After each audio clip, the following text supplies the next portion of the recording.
हम बात करेंगे विटामिन B12 और इसको कोबालामिन भी कहते हैं। कि कोबालामिन इसलिए कहते हैं क्योंकि इसके सेंटर में कोबाल्ट आयन प्रेजेंट होता है। और इसके फंक्शंस की बात करें तो हम ये कोफैक्टर की तरह काम करते हैं। कोफैक्टर मीन्स होता है कि एंजाइम की हेल्प करता है, जैसे DNA सिंथेसिस में हेल्प करता है, फैट मेटाबॉलिज्म में हेल्प करता है।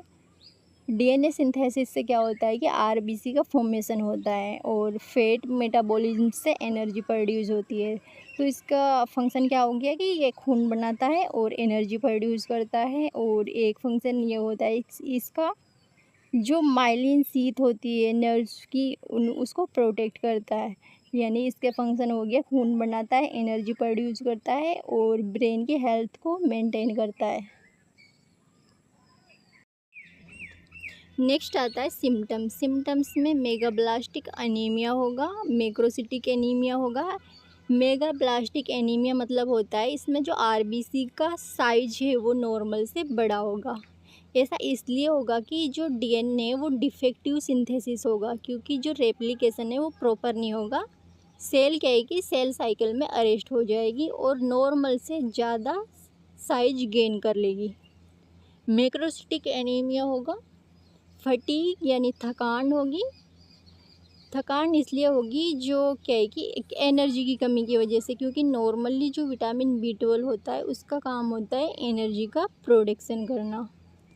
हेडेक हेडेक होगा यानी सर दर्द, मेमोरी लॉस, कन्फ्यूजन, डिप्रेशन। और डिमेंशिया होगा। डिमेंशिया मतलब होता है कि भूलने की आदत। ग्लोसाइटिस और माउथ सोर होंगे। ग्लोसाइटिस मीन्स होता है कि जो हमारी टंग है वो स्वेल और रेड दिखेगी। ऐसा इसलिए होता है कि जो सेल डिवीजन है वो प्रॉपर नहीं होगा। पेलर यानी जो स्किन है वो येलो दिखेगी, ये खून की कमी की वजह से होगा।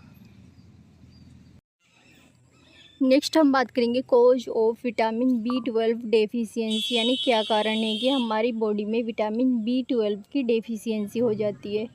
तो इसके 3 कॉज होते हैं। सबसे पहला आता है लो इनटेक। वीगन यानी जो वेजिटेरियंस होते हैं उनमें विटामिन B12 की डेफिशिएंसी हो जाती है, क्योंकि जो विटामिन B12 होता है वो एनिमल्स प्रोडक्ट से मिलता है। दूसरा आता है एब्जॉर्प्शन में प्रॉब्लम, यानी हम समटाइम ऐसा होता है कि हम प्रॉपर अमाउंट में विटामिन B12 इनटेक कर रहे हैं, लेकिन हमारी आँत में प्रॉब्लम है, वो प्रॉपर एब्जॉर्ब नहीं हो रहा। जिससे पर्निशियस एनीमिया में क्या होता है कि जो हमारी इम्यून सिस्टम होता है वो पेराइटल सेल पे अटैक कर देता है, जिससे क्या है कि एंट्रेंसिक फैक्टर का प्रोडक्शन नहीं होता और जो विटामिन B12 का एब्जॉर्प्शन है वो रुक जाता है। तीसरा आता है इंक्रीज डिमांड।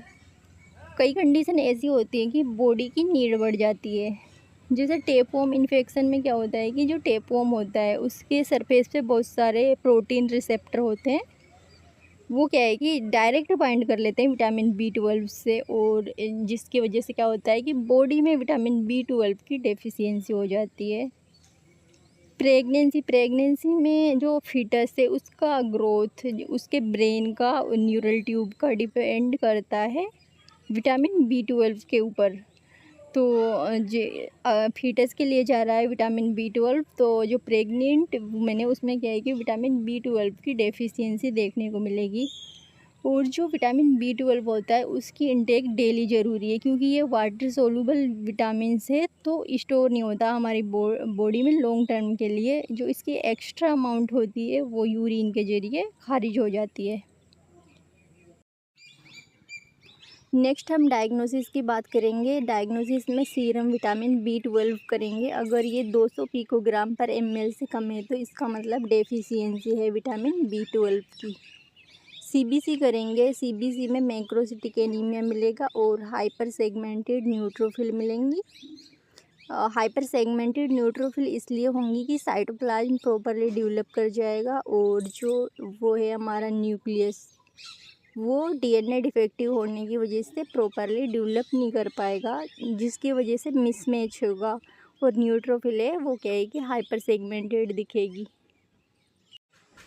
इसके बाद आता है ट्रीटमेंट। ट्रीटमेंट में अंडरलाइंग कोज को ट्रीट करेंगे। सबसे पहले हम high dose of vitamin B12 देंगे 1000 से 2000 माइक्रोग्राम पर डे। इसको ओरली दे सकते हैं और IM दे सकते हैं। Diet rich in vitamin B12 यानी जो एनिमल्स प्रोडक्ट है उनका यूज करेंगे, जैसे एग, फिश एंड मिल्क। अगर आपको भी कभी विटामिन B12 की डेफिशिएंसी हुई है तो आप अपना अनुभव कमेंट में ज़रूर शेयर करें, या फिर विटामिन B12 डेफिशिएंसी से रिलेटेड आपके मन में कोई भी क्वेश्चन है तो आप बेझिझक पूछ सकते हैं। इंशाल्लाह मैं ज़रूर जवाब दूंगी।